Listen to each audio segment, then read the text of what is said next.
joining me now. Our next guest is a writer and a film director, a Detroit native, an alum of Cass Tech High School and Specs Howard School of Media Arts as well, and both the writer and director of Maya and Her Lover, which is a film that offers a perspective on love and romance that is rarely told. Nicole Sylvester is joining me now on the MegaCast. Nicole, thank you for being with us.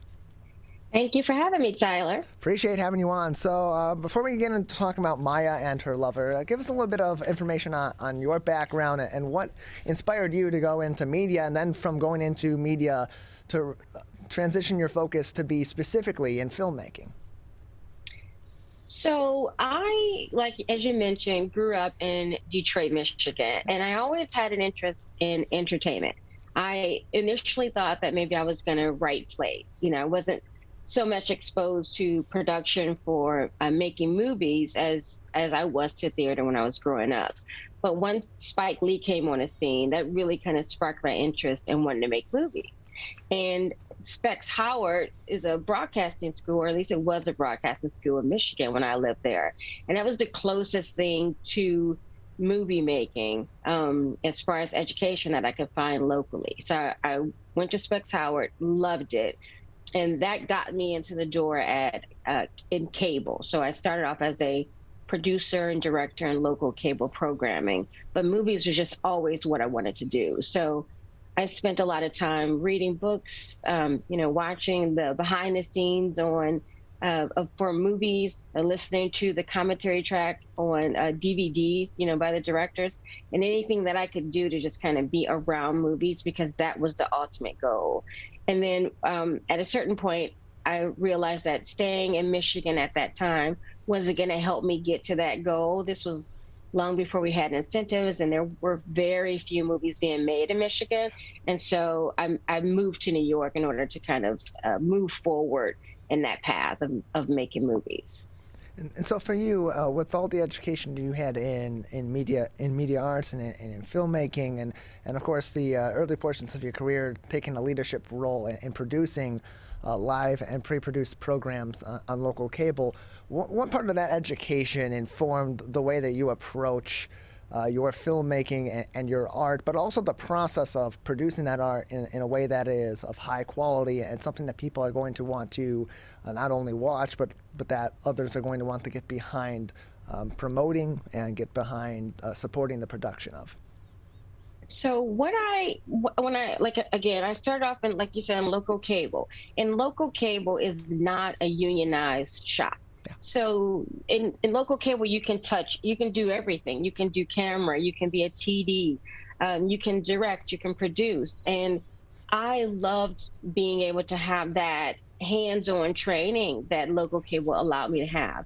And I was part of, at the time, it was called Barton Cablevision. Now it's Comcast Cablevision, and it was the only cable company in Detroit. And so, although Detroit is just one city, it's still a large enough city where a lot of things happened. In Detroit, there are a lot of events that we're able to cover. There were, like you mentioned, there were live shows that I was able to direct. So I got a lot of production hands-on experience being at the cable company, because I did every position that there was, and I realized what I was good at and what I wasn't good at. Because I didn't go to school for filmmaking, I was obsessed with learning as much as I could and being as professional as I could. When I made my first short film, I was so worried about nepotism, and I just wanted to come across as a professional, that I made my grandmother audition twice for a role in a movie, and I agonized over this $15,000 short, or whether that I should give her the role, because I didn't want to come across as not be a professional. And then finally I was like, this is my grandmother. She wants to act in my film. I'm going to put my grandmother in my film. But I think my obsession with maybe overcompensating for the lack of education really pushed me towards being professional and learning as much as I could. And so once I did start working on movies, and I started working on studio productions, and I worked on projects for HBO, I worked on projects for Showtime, and I realized that even with my low budget projects, we were doing the same thing and we're doing it the same way of course I learned little things about fine tuning and kind of stepping it up, but the biggest difference was just in a budget.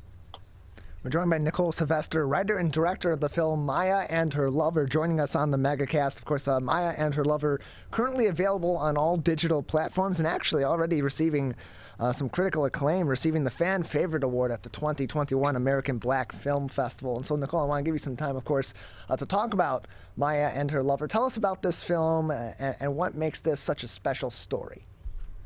So one correction, we didn't win the Fan Favorite Award. We were nominated. Okay. Unfortunately, we didn't win, but that's okay. We're still getting good feedback on the film, so I'm happy about that. And what the question was, what makes it special? Yeah, tell us about the story, what people can expect to view in the film, and what made this such a special story for you to produce? So for me, the reason it was a special story is because it was kind of loosely based on experiences that I was having. After turning 40, I felt like I wasn't where I wanted to be in my career. And I kind of felt like people expected me to be at a certain level, and I expected myself to be at a certain level. And then I also had a short relationship with a younger guy, and it was kind of a ridiculous relationship. And so between that relationship and where I was in life, I wanted to move forward as a director because I had been producing for other people for a long time. And so my goal was to create something that was manageable, that was personal, that I could put my passion into and tell a story that might be interesting. And I thought kind of merging those two things, me, turning 40 and this younger relationship, was very interesting. What I think is different about my film, which a lot of people comment, is we call it a non-romance, romance, because it's not a rom-com, and I don't necessarily follow the stereotypical beats of a romance, and my characters are very realistic, which is what a lot of people comment on. I tried not to be over heightened with the look of the actors. They look natural and like, people would every day, as opposed to over glamorized. And then it's a story that everybody can relate to. I've had, people of all ages. I've had males, I've had females, I've had black, white, whatever. People who viewed it, who said that they can relate to aspects of the story. So that makes me happy when I hear that. And I feel like, we've accomplished something. It's a universal story, even though it's very specific. And I think that's what kind of makes it different than some of the traditional romantic movies that are out there. And Nicole, there's also an interesting story behind the production of the film as well, because you made the entire film, according to my notes, you made the entire film in just 12 days. Tell us a little bit about that, because it doesn't seem like it's all that it's all that compressed of a timeline for someone that's on the outside looking in. But having seen parts of the film industry and worked on films, 12 days to put together a film of this length is not an easy task.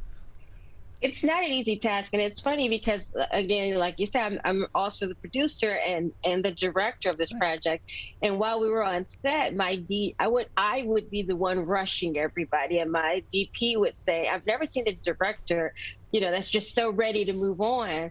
But it was because, as the producer of this project, I knew we had to get it done in these 12 days, and because, by the time I did this, I was experienced enough to know what it took to get something like this in a can in just 12 days.